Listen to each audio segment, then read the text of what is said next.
Bom dia a todos, bom dia, obrigado ao FETPESP pela oportunidade de estar aqui com vocês para fazer essa live a respeito das recentes alterações que passou o Código de Trânsito Brasileiro. Meu nome é Renato Campestrini, sou advogado, especialista em trânsito, mobilidade e segurança.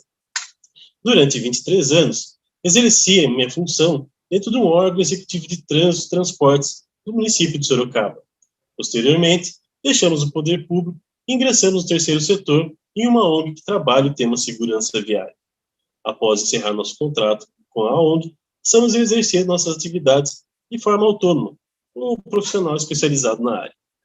E hoje, a gente vem aqui conversar com vocês a respeito das alterações, aquilo que mais influencia no dia a dia de cada um que trabalha na área de trânsito, na área de mobilidade.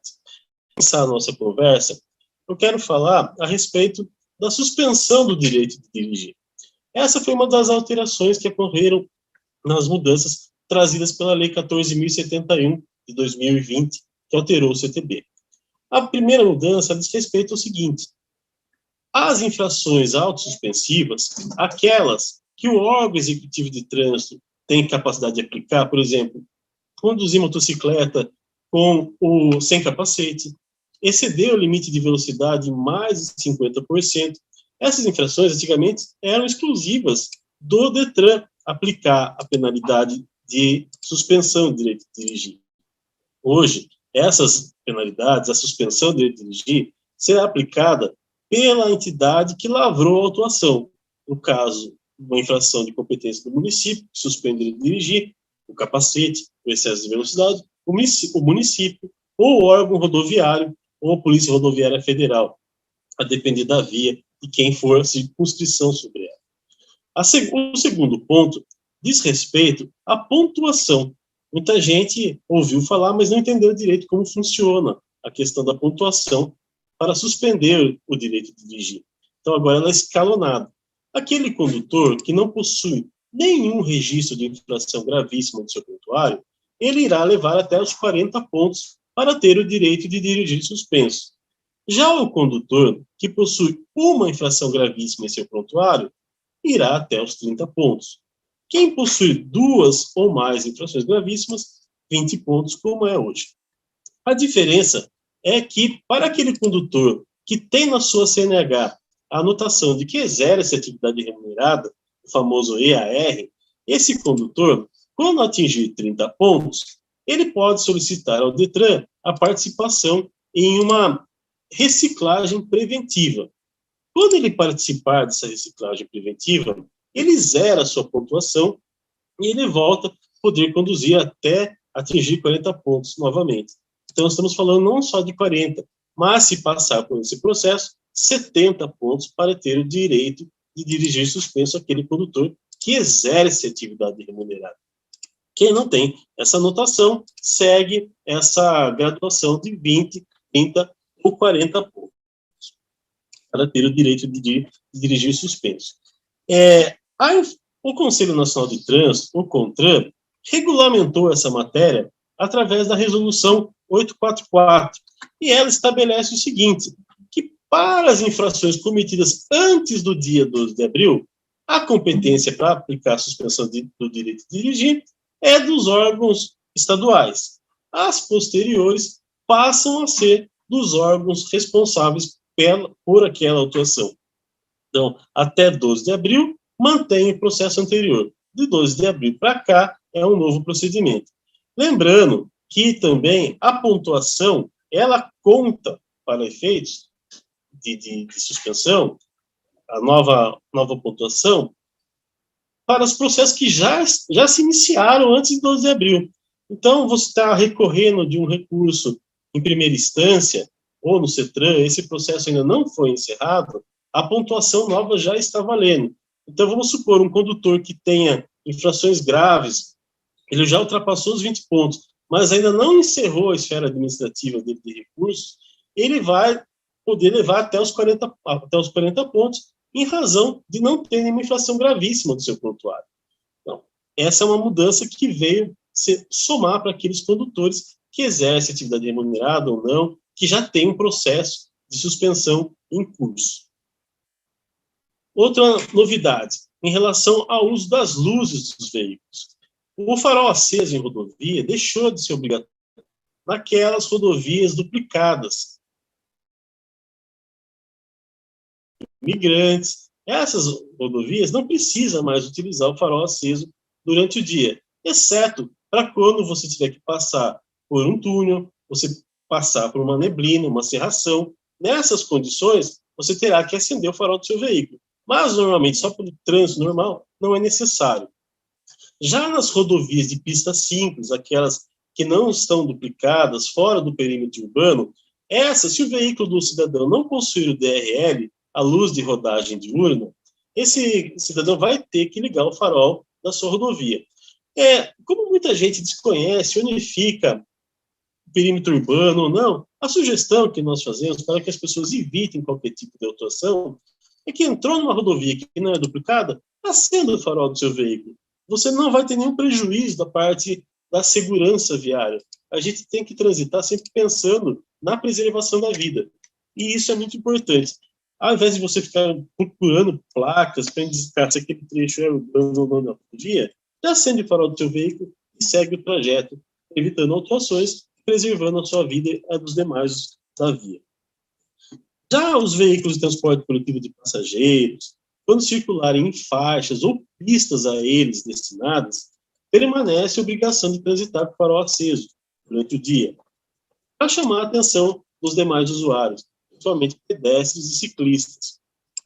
Descumprir essa regra é uma infração de trânsito que acarreta uma infração de natureza média do artigo 250 do Código de Trânsito.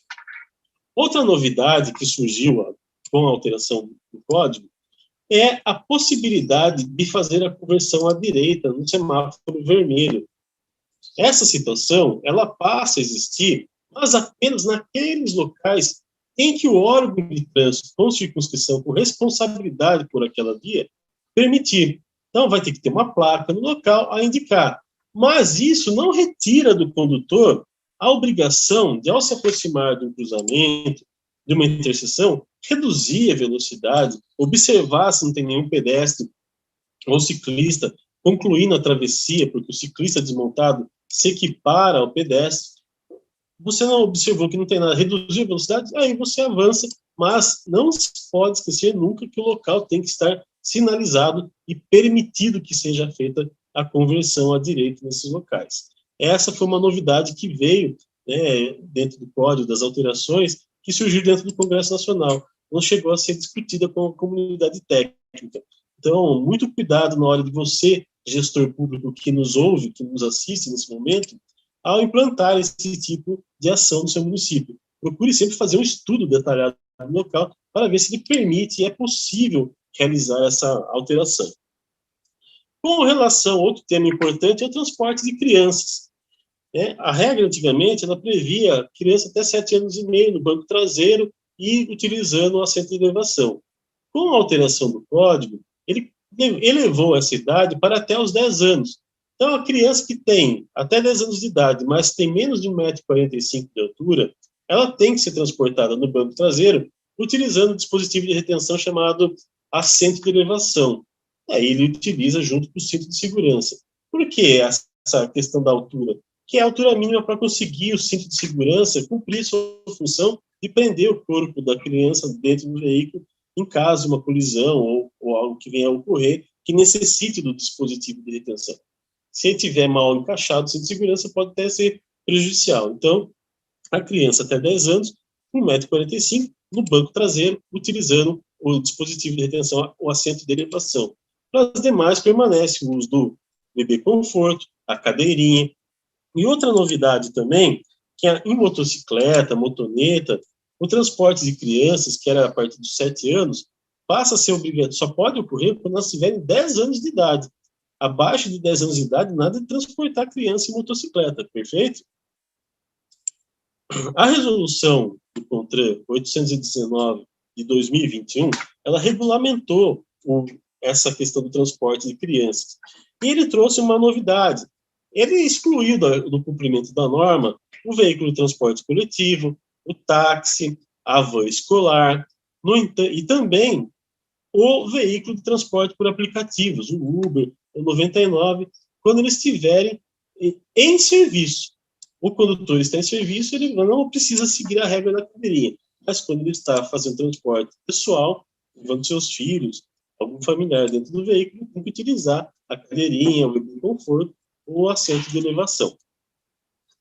Essa regra está prevista na resolução 819, e ali fala de como você tem que colocar o de conforto, tem até 13 quilos de uma unidade, no sentido contrário de marcha do veículo, depois a cadeirinha e o assento de elevação. Outra novidade importante diz respeito ao licenciamento, recall, quando o seu veículo possui um chamado pela montadora para que vá até uma concessionária e passe por um procedimento de correção do veículo de alguma falha que ele possa ter. Nós temos recentemente o caso dos airbags, precisaram, várias montadoras tiveram que trocar os airbags dos veículos por conta de lançar estilhaços metálicos nas pessoas quando acionam o dispositivo. Então, portanto, as pessoas têm que atender ao chamado do recall. Caso a pessoa tenha o chamado e ela não atenda em até um ano, vai constar no documento do veículo essa informação. E ela tem que providenciar o quanto antes o atendimento de chamado para que não venha a ser proibido o licenciamento do veículo. Se você não atender ao chamado do recall, o seu veículo não conseguirá ser licenciado. Para evitar problema, você viu na imprensa, recebeu uma carta da montadora falando da necessidade do seu veículo passar por um recall, compareça à concessionária indicada, ao local indicado, e faça o trabalho quanto antes para evitar problemas. Outro ponto diz respeito à transferência de propriedade do veículo. O prazo de 30 dias foi mantido. Você vendeu seu veículo, quem comprou tem que ir lá fazer o licenciamento, o registro do veículo no nome dele, em 30 dias. A diferença agora é que, sim, até 60 dias, quem adquiriu seu veículo não o fez, você tem que ir até uma unidade do Detran e comunicar que aquele veículo foi vendido, com uma cópia autenticada do documento de transferência, para que a pessoa, você não seja considerado um corresponsável em infrações de trânsito ou até mesmo em sinistro, um acidente que aquele veículo venha se envolver e está no seu nome. Então, você vendeu um veículo, na hora que você der o documento para o novo proprietário, procure sempre ter uma cópia autenticada do documento, pois caso ele não venha realizar a transferência no período indicado e até 60 dias, você consegue retirar a responsabilidade em relação a tal veículo. Outro ponto diz respeito ao transporte especializado. O condutor, para se especializar hoje em dia, não pode ter cometido mais de uma infração gravíssima nos últimos 12 meses. Essa foi uma regra que mudou. Antigamente não poderia ter nenhuma grave ou gravíssima ou ser reincidente nas infrações de natureza média. Agora, ele não pode ser reincidente em infrações gravíssimas, não pode ter mais de uma nos últimos 12 meses. E a resolução do CONTRAN, do Conselho Nacional de Trânsito, de número 848/2021, ela determina que enquanto não conseguir lançar no prontuário do condutor a informação de que ele possui um curso especializado, o condutor tem que levar junto com ele o porte, a informação de que ele passou por um curso de condutor escolar, por um curso de movimentação de produtos perigosos, todas as informações que precisem constar no prontuário dele de que ele exerce uma atividade diferenciada, especializada, certo? Outro ponto que demandou muita discussão diz respeito à renovação da CNH, ao exame de aptidão física e mental. Hoje, até 12 de abril, todo mundo que ia renovava por 5 anos ou por 3 anos, a partir dos 65 anos. Hoje, nós temos aquele condutor que tem até 50 anos, renova sua CNH a cada 10 anos. Entre 50 e 70 anos, a cada 5 anos. Acima de 70 anos, a cada 3 anos. Essa é a regra geral. Então, se você tem 49 anos, e você vai lá passar pela renovação, você pode ter o período renovado por 10 anos. Mas não indica que essa alteração na regra se aplica a todos. Quando houver indício de uma deficiência física ou mental ou alguma doença que possa evoluir, o médico, perito, examinador, ele tem a prerrogativa de atribuir um período menor que 10 anos. Então, algumas pessoas deixaram para renovar a CNH na vigência do novo código, das alterações do código, para ganhar os 10 anos e não estão conseguindo por conta de doenças que tinham e que fazem a qualidade de vida dessa pessoa se reduzir muito. Então, não dá para renovar a cada 10 anos. Então, é atribuído 5 anos. Outros, quem tem direito a 5 anos, é atribuído 3 anos. Então, a condição para que você tenha por 10 anos, 5 anos, é que tem uma boa saúde, não tem nenhum tipo de problema para você desenvolver a atividade de condutor. Então, a regra, ela mudou, mas condicionada a uma mudança, a uma colocação do perito examinador para que você possa fazer. Outro ponto, o exame toxicológico. Esse foi um ponto que ganhou muito destaque, muitas pessoas vieram perguntar como que se aplica. Ele é obrigatório para os condutores da categoria C, D ou E, que deverão apresentar o resultado negativo, seja para obtenção ou renovação de uma dessas categorias. Os condutores com idade inferior a 70 anos, eles serão submetidos a novo exame a cada 2 anos e meio, a partir da obtenção ou renovação, independentemente da validade dos demais exames. Perfeito? Então, categoria C, D ou E, para você obter ou renovar a CNH, você precisa passar pelo exame toxicológico e ele tem que atribuir um resultado negativo. Se você não consumiu nenhum tipo de substância psicoativa, nenhum tipo de substância proibida para aquele que vai conduzir o veículo. Todo aquele que passa pelo exame toxicológico tem o direito à contraprova, a um recurso administrativo, para poder comprovar que ele não foi, que aquela pessoa não consumiu aquela substância. Mas ele não tem efeito suspensivo. Então, enquanto você não apresenta um outro resultado indicando que é negativo, você não vai conseguir dirigir. Fica suspenso o seu direito. O resultado positivo, ele acarreta a suspensão do direito de dirigir pelo período de 3 meses, sendo condicionado à apresentação do resultado negativo no novo exame para levantar a suspensão do direito de dirigir. E essa infração, e quem é flagrado nessa condição, recebe uma multa de R$ 1.467,35. Então, nós temos 2 tipos. A novidade também que veio pelo CTD, pelas alterações, é que nós temos 2 tipos agora como infração de trânsito, que não existia.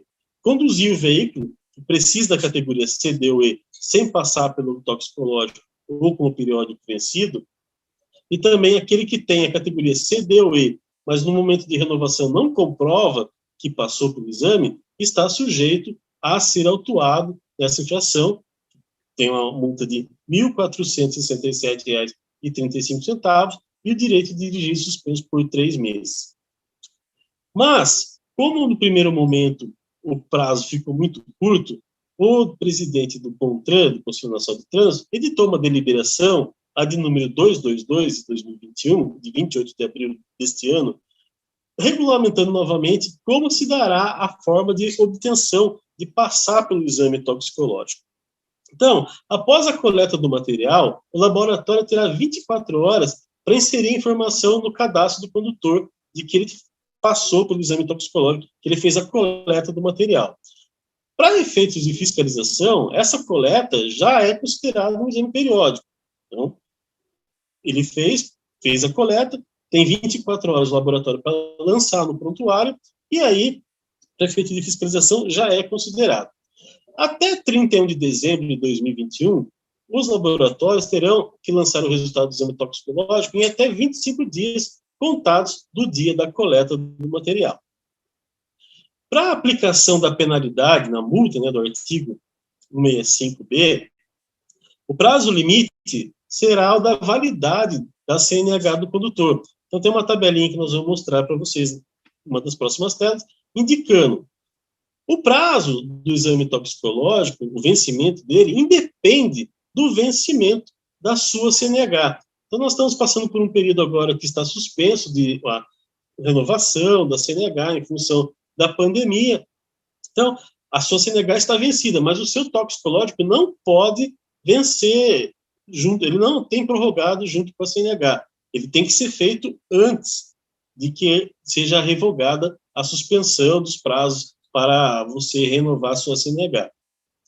Aquele condutor que tem a CNH de categoria C, D ou E, com anotação de que exerce atividade remunerada, e a validade da CNH é anterior a 12 de outubro de 2023, ele não será autuado na hora de fazer a renovação pela não realização do exame toxicológico periódico.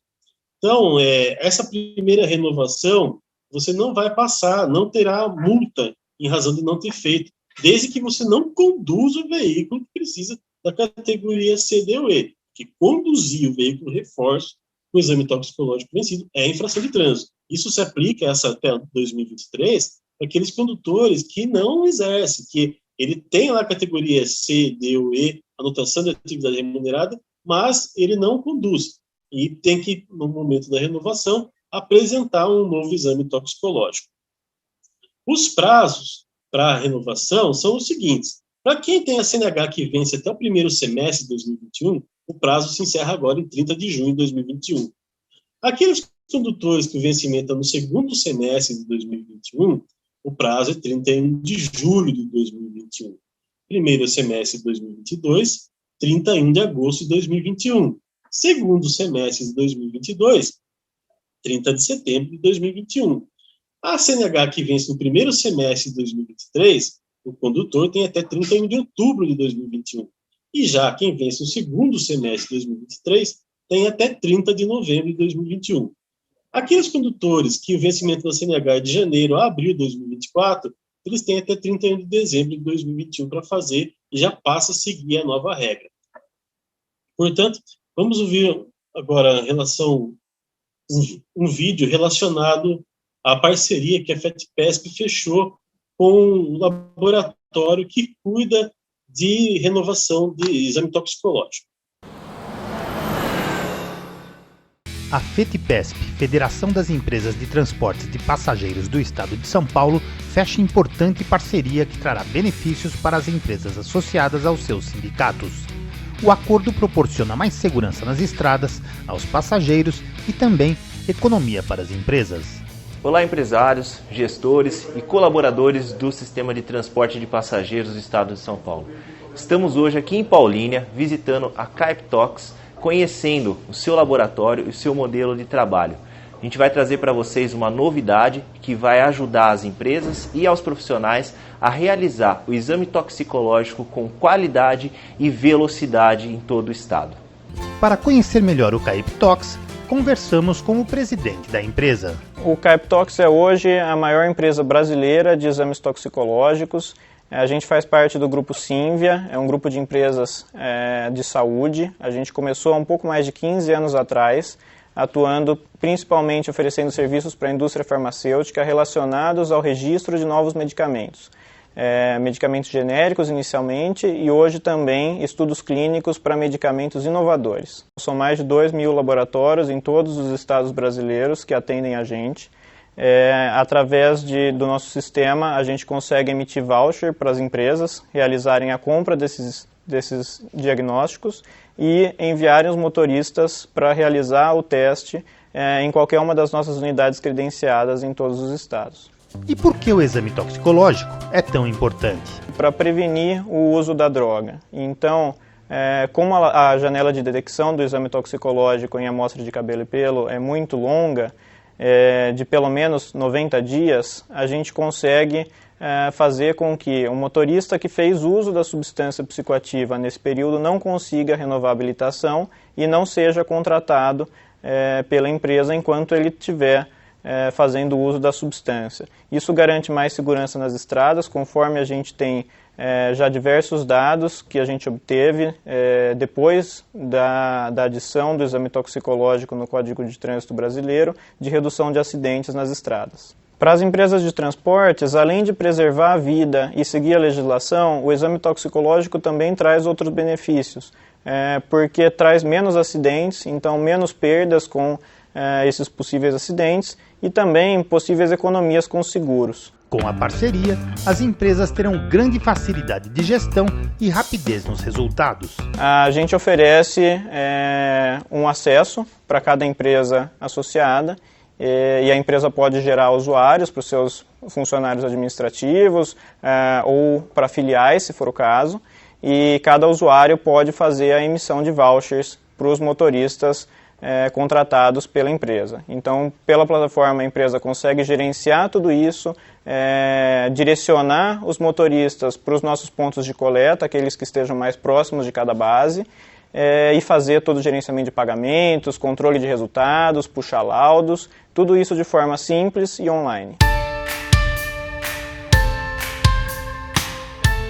Nós do CapTalks estamos muito felizes com essa parceria com a federação, e com ela a gente acredita que a gente vai conseguir oferecer um serviço de muita qualidade a um preço bem negociado para as empresas associadas.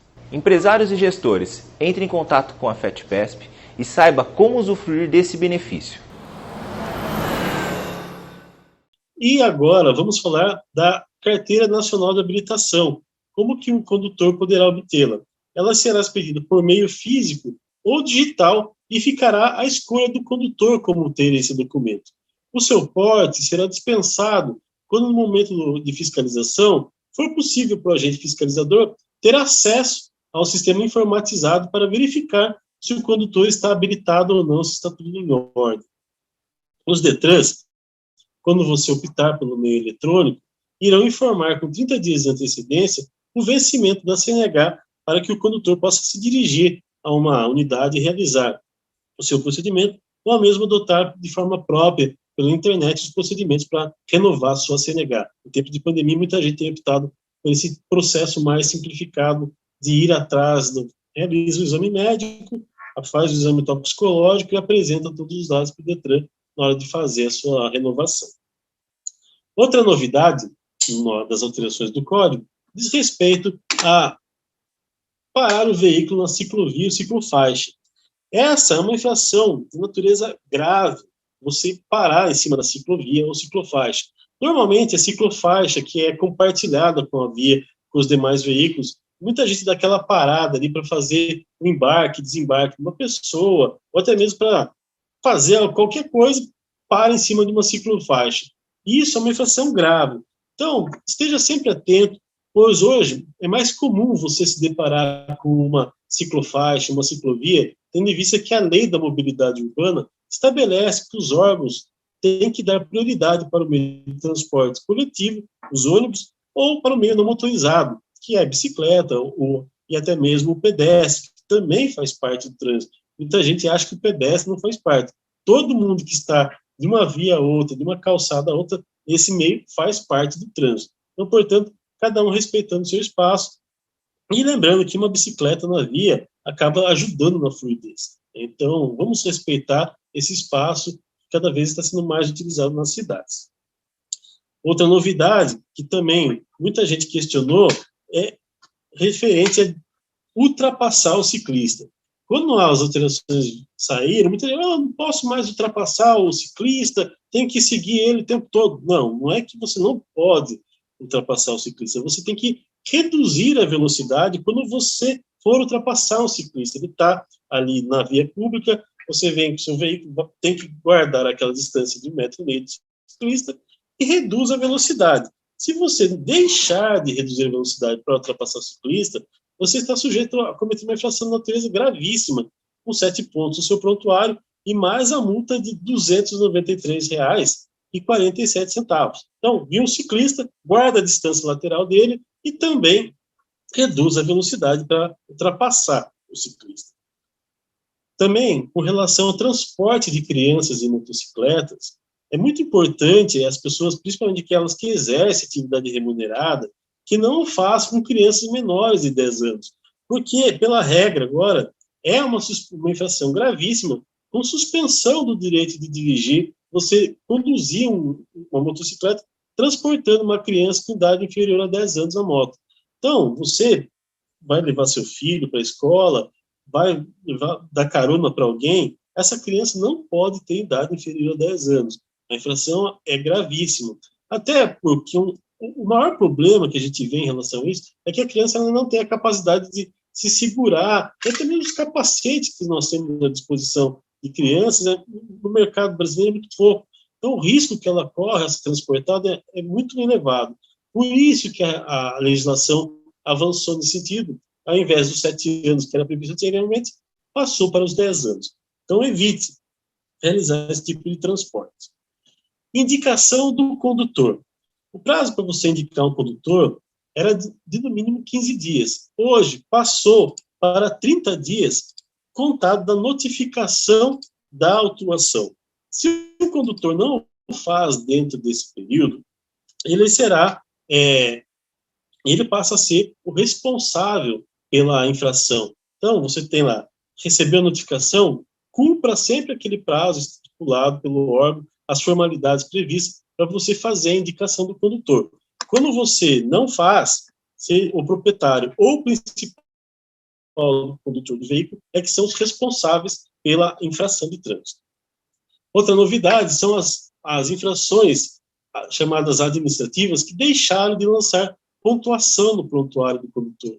Então, a gente tinha muita gente que, por conta de não transferir o veículo para os 30 dias, acabava recebendo uma penalidade grave de 5 pontos, e aquela penalidade grave era suficiente para ele extrapolar os 20 pontos que existia até então para suspender o direito de dirigir. Hoje não mais. As infrações administrativas, como transitar com placa em desacordo, conduzir sem documento obrigatório, deixar de realizar o registro do veículo para 30 dias, não mais pontuam. Você paga pela multa, mas não tem pontuação lançada no seu prontuário, o que é uma grande novidade para aqueles condutores que exercem, que têm aí na sua CNH como a sua forma de ganhar o pão. Por mais que seja 40 pontos, muitas pessoas falam que acabam, pelo dia a dia, completando esse limite muito rápido.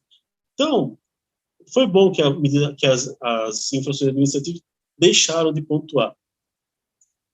A advertência por escrito também, que foi um tema que despertou bastante discussões em relação ao código que foi alterado. O que é advertência por escrito? Quando você comete uma infração de natureza leve ou média, e você não é reincidente, você tem um prontuário limpo, você não recebe a penalidade, você não tem pontos lançados no seu prontuário e você não tem que pagar pela multa. Hoje, as infrações do dia 13 de abril para cá, ela automaticamente é lançada no prontuário, no infrator. Então, ele não vai ter pontuação e nem terá que pagar pela multa.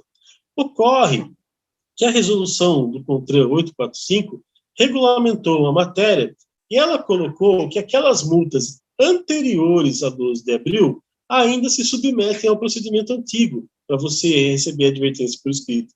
Qual é esse procedimento? Ele terá que ser submetido à avaliação da autoridade de trânsito, que vai entender que se aquela medida é a mais educativa. Então, você, condutor que foi autuado, terá que dizer para a autoridade de trânsito, para o órgão de trânsito, que você tem um prontuário limpo, você não cometeu nenhuma infração de trânsito nos últimos 12 meses e que, portanto, você teria direito à advertência por escrito, a conversão da penalidade em advertência por escrito. Você tem que solicitar e a autoridade de trânsito irá avaliar se aquela é a medida mais educativa para o seu caso. As infrações, recapitulando, de 12 de abril para frente, sob a égide das alterações do Código, terão que ser aplicadas de forma direta. As anteriores a 12 de abril, que ainda chegarão na casa das pessoas, terão que ser solicitadas à autoridade de trânsito a aplicação, a conversão dessa advertência por escrito. Outra novidade, mas que ainda não tem regulamentação, diz respeito ao Registro Nacional Positivo de Condutores, o RNPC.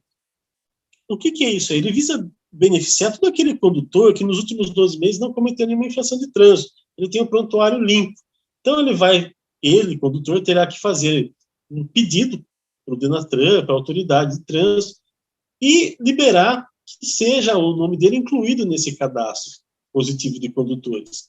Ele poderá ser utilizado para ter direito a benefícios fiscais ou tarifários para aqueles condutores cadastrados no RNPC. Se eventualmente você vier a cometer uma infração de trânsito, automaticamente você não tem direito a esses benefícios. É uma matéria que ainda está pendente de regulamentação. houve uma consulta pública por parte do Denatran e do CONTRAN em relação a essa regulamentação, mas ainda não tem nada, não foi nada publicado a respeito. Estamos no aguardo de como isso se dará. Mas, uma coisa séria, todo condutor que quiser ter algum tipo de benefício terá que se cadastrar para ter direito a esses benefícios tarifários ou fiscais em relação a isso. Outra mudança diz respeito à retenção do veículo. Quando não for possível sanar a falha no local da infração, e desde que o seu veículo ofereça condições de segurança para transitar, deverá ser liberado o veículo e o documento físico ficará retido junto à autoridade de trânsito, ou caso não seja um documento físico, a informação irá constar no cadastro daquele veículo junto ao Detran, o cadastro digital, e o prazo para você realizar a regularização daquela infração que foi constatado não será maior que 30 dias. Então, recolhe o documento, dá um prazo inferior a 30 dias para que o condutor sane o problema que foi encontrado no veículo no momento da fiscalização, para que ele não venha, para que ele possa ter o documento liberado e poder transitar normalmente. Então, regulariza a questão do veículo que foi encontrado como fora de padrão, e aí retoma o documento do veículo, fica liberado para você conduzir sem nenhum tipo de problema. Outra novidade diz respeito à remoção do veículo. A remoção também, não cabe a remoção, não cabe levar o veículo ao pátio quando a irregularidade constatada ela foi sanada naquele local em que ela foi vista, presenciada pela autoridade de trânsito. Essas mudanças todas em relação à remoção do veículo, ela visa evitar que o carro gere mais despesas ainda para o condutor. Em muitos dos casos, a pessoa está com um orçamento tanto quanto que é apertado e teria que arcar com a situação de remoção do guincho e tudo mais. Então, se for sanada a irregularidade, no local não tem remoção do veículo. Somente mesmo em último caso que ela irá ocorrer. A defesa prévia, né, que é quando você recebe o comunicado na sua casa de que você cometeu uma infração de trânsito, ela não terá prazo inferior a 30 dias, contado da data de expedição da notificação. Então, prazo para você se defender, fazer a sua defesa, não pode ser inferior a 30 dias. E é muito importante que você siga esse prazo, apresente a sua defesa prévia, por conta de uma outra alteração do Código que diz respeito à notificação de penalidade, à multa propriamente dita. Quando a multa, a defesa prévia, ela foi indeferida, ou ela foi apresentada fora do prazo, ela foi intempestiva, o órgão de trânsito tem 180 dias para encaminhar para casa do cidadão a multa, a notificação da penalidade. E havendo defesa prévia tempestiva, você apresentou uma defesa, o prazo foi cumprido, ele terá 360 dias para encaminhar a notificação de penalidade. Então, você cumprindo, encaminhando uma defesa prévia, entendendo como você tem direito, que aquela autuação não foi devidamente aplicada ou encontrou algum erro, você tem ali 30 dias para fazer a defesa prévia e depois isso influencia no período da envio da notificação da penalidade para sua casa. O descumprimento dos prazos por parte dos órgãos de trânsito implica na decadência de aplicar a penalidade. Outra novidade que muita gente questionou diz respeito ao sistema de notificação eletrônica. Ele passa a ser uma obrigação do órgão executivo de trânsito oferecer para o condutor uma forma de ele receber a multa, não por papel em casa, pelos correios, mas sim de forma eletrônica. Ele faz um cadastro, a adesão é voluntária do condutor ao cadastro, e ele passa a fazer parte, tem que manter sempre atualizado qualquer tipo de alteração, ele tem que comunicar ao órgão de trânsito, e a notificação que ele vai receber passa a ser da forma eletrônica.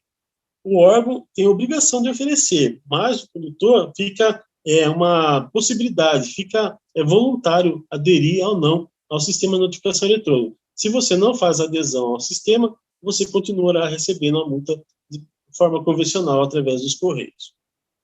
Quando você faz a adesão ao sistema de notificação eletrônica, você tem a possibilidade de ter um desconto de 40% na multa, no valor da multa.